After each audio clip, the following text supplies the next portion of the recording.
My husband's family booked a surprise vacation for me. When we arrived, they took my passport and said, "You're staying here. The house and kids are ours now." I laughed and pulled out my phone. Guess what? So is your bank account.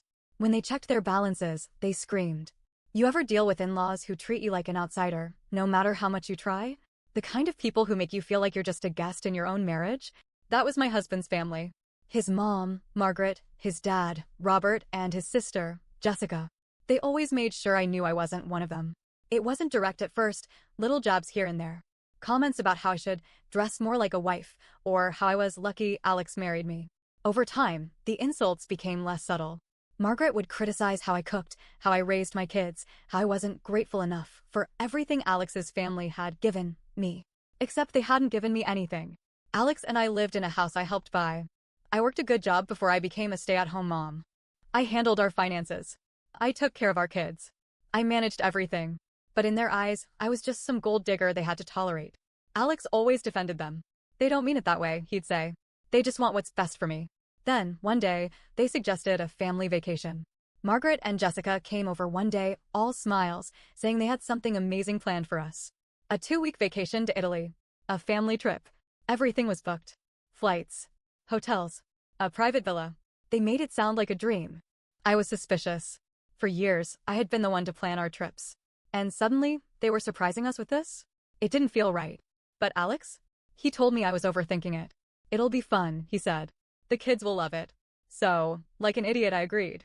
I packed up, got everything ready, double-checked our passports, triple-checked our travel insurance. Then, we got on a plane and flew across the world. For the first few days, things seemed okay. The villa was beautiful. The weather was perfect. We ate amazing food, saw the sights, took the kids to all these little places I had always wanted to visit. But then, one night, everything changed. It was our 4th night there. We had just finished dinner. The kids were tired, so I put them to bed while everyone else stayed up drinking wine. When I came back downstairs, Margaret was waiting. Jessica was beside her, sitting back with a smug look on her face. Robert was standing off to the side, arms crossed. And Alex? He wouldn't meet my eyes.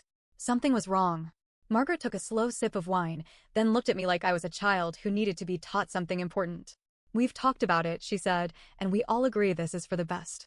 I frowned. What is? You're staying here. I actually laughed. What? Jessica smirked. You're not coming back with us. My stomach dropped. What are you talking about? Then she pulled something out from behind her. My passport. I felt like the air had been sucked out of the room. Jessica waved it in front of me, like it was some kind of prize. You don't need this anymore. I turned to Alex, waiting for him to do something. He just looked away. Margaret smiled. The kids are coming home with us. Alex is coming home with us. You? You'll be much happier here. They were serious. This wasn't some twisted joke. They had planned this. They were trying to steal my children and abandon me in a foreign country. I couldn't breathe. They had spent years treating me like I was nothing. Like I was just Alex's wife, an outsider. They thought I'd just cry. That I'd beg. That I'd accept it. But they didn't know who they were dealing with. Before I met Alex, I worked in cybersecurity. Specifically, fraud prevention and financial security. And about a month before this trip, I had a bad feeling. Alex had been acting strange. He was secretive with his phone. There were weird charges on our bank statements. Every time I asked him about money, he brushed it off. So, just in case? I prepared. I set up alerts on all our bank accounts. I moved money into a new, private account only under my name. I even had a backup emergency fund in cash. And their biggest mistake? They thought I was dumb enough to let them handle all the bookings. What they didn't know was that I had rechecked everything before we left. The villa reservation? It was in my name. The flights? I had access to the tickets. Their money? I had been watching it the whole time. And the best part? Their credit cards were all tied to accounts I had access to. Jessica was still waving my passport, waiting for me to break down. Margaret had the soft, fake smile on her face. It's better this way, she said. You were never really a good fit for our family. The boys need stability. Boys. She meant my kids. She meant my babies. That was the moment something inside me snapped. I pulled out my phone, tapped the screen a few times, and smiled. Guess what? I said. So is your bank account. Jessica blinked. What? Margaret rolled her eyes. Don't be ridiculous. Robert checked his phone. Then his face went pale. Jessica grabbed her own phone, her smirk fading fast. Then she screamed. What the hell? Margaret yanked the phone out of her hands. No. No, this isn't possible. Alex fumbled with his own phone. His hands were shaking. What did you do? I leaned back. I had drained them. Not in an illegal way. I didn't steal anything. I just moved things around. The joint account? Not joint anymore. The emergency fund Margaret thought she controlled? Mine now. Their credit cards? Frozen. The villa reservation? Cancelled. They had nothing. And they were stuck in Italy. With no money. And no way home. I turned to Alex. Give me my passport. He looked like he was going to cry. Babe, please, let's just now. He handed it over. I took it. Then I stood up, walked upstairs, and started packing my bags. I could hear them downstairs, whispering, panicking. Margaret was already trying to call the bank. Jessica was pacing. Alex was just sitting there, head in his hands. But I wasn't done yet. Because before I left, I had one more thing to do. I could hear them downstairs, panicking. Margaret was on the phone with the bank, screeching at some poor customer service rep. Jessica was pacing, frantically refreshing her banking app like that would magically bring her money back. Robert sat silently, his jaw clenched so tight I thought his teeth might break. And Alex? He was just sitting there, frozen, hands gripping his hair, staring at his phone like if he stared hard enough, the numbers would change. Good. I grabbed my suitcase and quietly went to check on my kids. They were still asleep, their soft little breaths the only sound in the room. I felt a tightness in my chest. They almost took them from me. Almost. I pressed a kiss to their foreheads and took a deep breath. I had to keep moving. I grabbed my phone and started making calls. First, I rebooked my flight, one-way ticket, first flight out. Then I made another call. I had a backup plan. Here's what my dear husband and his evil family never knew. I had friends. Not just the let's grab coffee kind of friends. The real kind. The kind you make when you spend years working in fraud detection and security. And one of them happened to work at a major international bank. So while Margaret was screaming at customer service and while Jessica was having a meltdown, I sent a quick message. Me, hey, remember that thing we talked about? It's happening. Friend, got it. Need a go-ahead to proceed? Me, now. Less than 5 minutes later, Margaret's bank accounts were flagged for suspicious activity. Her cards? Frozen. Her savings? Under review. And because she had been screaming at customer service just minutes before, she had made herself look even more suspicious. Jessica's accounts were next. Then Robert's. Within 15 minutes, they were locked out of everything. I could hear the moment Margaret realized it. She shrieked. This is a mistake. Jessica started sobbing. Robert finally spoke. This is bad. Alex looked up, panicked. What's happening? I zipped up my suitcase and smiled. They wanted to trap me here? Well, now they were the ones who couldn't leave. I took one last look around the villa and checked my watch. My cab would be here soon. I scooped up my sleeping kids, careful not to wake them, and carried them downstairs. Margaret saw me first. Where do you think you're going? I didn't answer. I just kept walking. Jessica actually ran in front of me, blocking the door. You can't just leave. I stared at her. Then I laughed. Leave? I said. Oh no, you don't get to tell me what I can and can't do. Not anymore. Alex finally got up, his voice desperate. Just talk to me. We can fix this. I turned to him, eyes cold. Fix what, Alex? His mouth opened. Closed. He had nothing to say. I pushed past Jessica. Opened the door. The night air hit my face, cool and sharp. And then, Margaret grabbed my arm. The moment her fingers dug into my skin, something inside me snapped. I turned, shoving her off me so hard she stumbled back. She gasped. You ungrateful little. I stepped forward. And for the first time in her life, Margaret backed away. You were going to take my kids from me, I said, voice shaking. You were going to leave me here to rot. She pressed her lips together, but said nothing. No, I said, smiling. You're stuck. And I'm leaving. Her face turned red. She lunged at me again. And that's when Jessica screamed, Mom, stop. Silence. I turned, and for the first time I saw fear on Jessica's face. Not fear of me. Fear of something else. I frowned. What? She swallowed hard. Her phone was still in her hand, the screen glowing. Her fingers trembled as she held it up.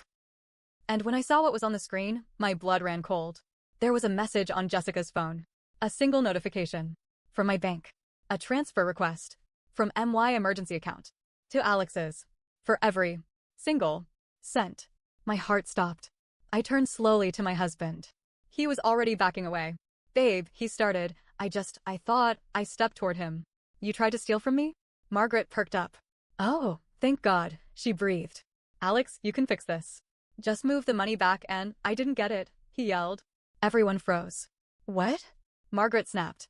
Alex frantically refreshed his phone. It got blocked. I don't know how, but I smiled. That was my final security measure. I had set up an auto freeze for any unexpected transfers. Alex had tried to drain me dry, but he got nothing. He realized it at the same time I did. His face twisted. You knew. I laughed. Of course I knew. Margaret clutched her chest like she was about to faint. Jessica was shaking her head, whispering something under her breath. Robert? Robert had gone completely silent. And Alex? Alex lost it. His whole body tensed. His fists clenched. His face turned red, and for a split second, I thought he was going to hit me. He took a step forward, and that's when the cab pulled up. Its headlights flooded the driveway. Alex stopped. The driver rolled down the window. Miss? You called for a ride. I turned back to Alex. And I smiled. Yeah, I said. I did. Then, holding my kids tight, I stepped outside. And just before I got in, I turned to them one last time. Alex, Margaret, Jessica, Robert, all standing there. Trapped, broke, helpless. And I said the last words I would ever say to them. Enjoy your vacation. Then I closed the door. And we drove away. As the cab pulled away, I kept my eyes forward, refusing to look back at the people who had just tried to ruin my life. My heart was still racing. My hands were still shaking. But I wasn't done yet. They thought they had trapped me. They thought they could steal my kids. They thought I was just going to accept it. But now they were trapped. And they had no idea what was coming next. I got to the airport before sunrise. I checked in for my flight, kept my kids close, and made my way to the gate. My hands were still gripping my phone so tightly it hurt. Because something was off. It wasn't just what Alex had done. It wasn't just the money he tried to steal. It was the way Jessica reacted. She was scared. Not angry. Not furious that I had humiliated her. Not outraged that I had taken control. Scared. And it hit me. She wasn't scared of me. She was scared of something else. I refreshed my bank account again, just in case. Everything was still there. No transfers had gone through. Then I checked our home security app. And my blood ran cold. Someone was inside. The motion sensors had gone off. At first, I thought maybe it was just a neighbor checking on things. But then I clicked on the security camera feed. And I saw two men walking through my living room. Strangers. They were going through my things. One of them was on my computer. The other was checking my safe. My empty safe. Because I had already moved everything out. What the hell was happening? I tried to think. Tried to put it all together. Margaret and Jessica weren't just trying to trap me. Alex wasn't just trying to steal my money. This was planned. For months. They had waited for me to leave. Waited for me to be in another country. So that someone. I still didn't know who could break into my house and take whatever they could. Except they hadn't expected me to prepare. They thought I was an idiot. They thought I wouldn't check my accounts. They thought I would just let them do it. They were so damn wrong. I turned to my kids. They were still asleep in the airport lounge, curled up under my jacket. I took a deep breath. And I made one last call. Me, hey, I need you to check something for me. Friend, same bank friend from earlier. What's going on? Me, I think Alex is laundering money. Silence. Then, friend, say that again? I swallowed hard. I thought about the random charges I had seen in our bank statements over the last few months. The new accounts I didn't recognize. The way Alex was acting so nervous whenever I asked about money. This wasn't just about him stealing from me. It wasn't just about his family wanting my kids. Alex was into something. Something illegal. And I was about to expose all of it.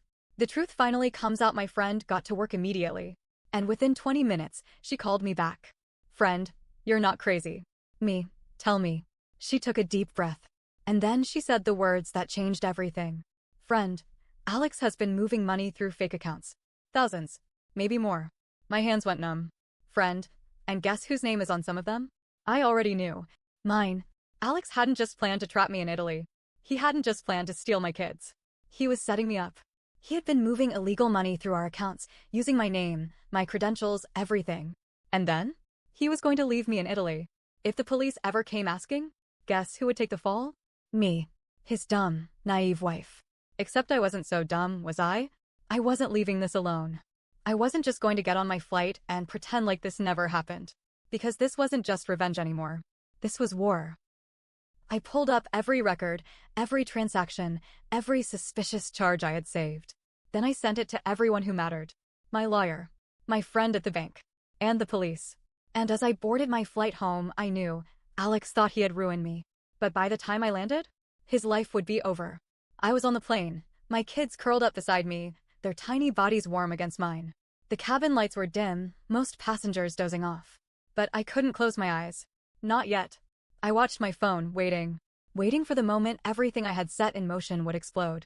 Because when we landed, Alex's world would come crashing down. We touched down in New York, and as soon as I turned my phone off airplane mode, the notifications flooded in. Bank alerts. Missed calls from Alex. Texts from Margaret and Jessica. But the most important one? A message from my friend at the bank. Friend, it's done. The authorities have everything. I exhaled. My evidence. Every suspicious transaction, every shady account under my name, every transfer Alex had tried to hide was now in the hands of the law. Alex hadn't just committed financial fraud. He had dragged me into it, using my identity to cover his tracks. Now, he was about to find out what it felt like to be trapped. I didn't go home. I went straight to my lawyer's office. I walked in, my kids still sleepy, their hands in mine. My lawyer, Sarah, was already waiting. She had the divorce papers ready. And she had something else. A restraining order. I got a call this morning, Sarah said, flipping through some papers. Your husband? He tried to empty one last account before the banks locked him out. I laughed. Of course he did. Sarah smiled. He didn't get a cent. Good. I signed the divorce papers. Signed the restraining order. And then?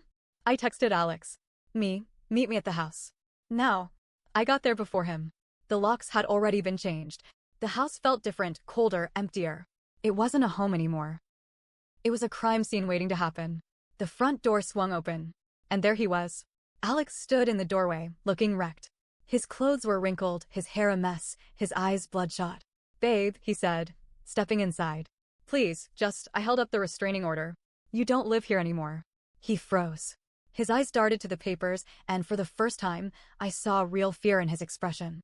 You can't be serious. I smiled. Dead serious. Then I tossed another document onto the kitchen table. He picked it up. His face went pale. It was the police report. Filed against him. For fraud, identity theft, and financial crimes. Alex's breathing turned ragged. You called the cops? I leaned against the counter. No, Alex. I gave them evidence. There's a difference. His hands shook. You're ruining me. I laughed. Oh no. You ruined yourself. That's when Margaret stormed in. She must have come straight from the airport because she looked exhausted.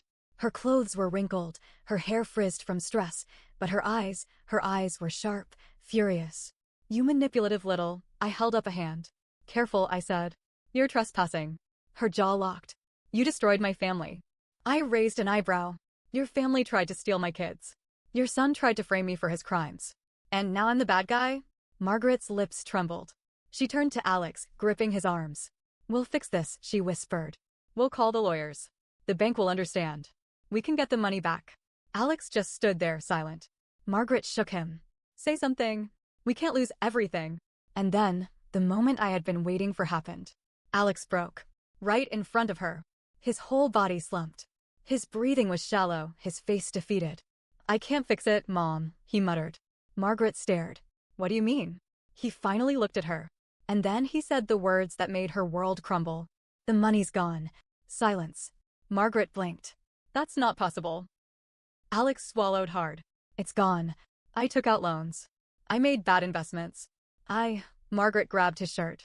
How much? Alex's lip quivered. All of it. Margaret screamed. A raw, desperate sound. She grabbed her hair, shaking her head like she could undo what had just been said. No. And Jessica walked in just in time to see her mother collapse into a chair. She looked between me, Alex, and Margaret. And then? She burst into tears. I didn't care. I turned to my kids, who were watching from the hallway, their little faces full of confusion. It's over, I told them softly. Because it was. Alex was arrested 2 days later. The fraud charges were serious enough that his bail was denied. Margaret and Robert had to sell their house to cover their debts. Jessica? Disappeared.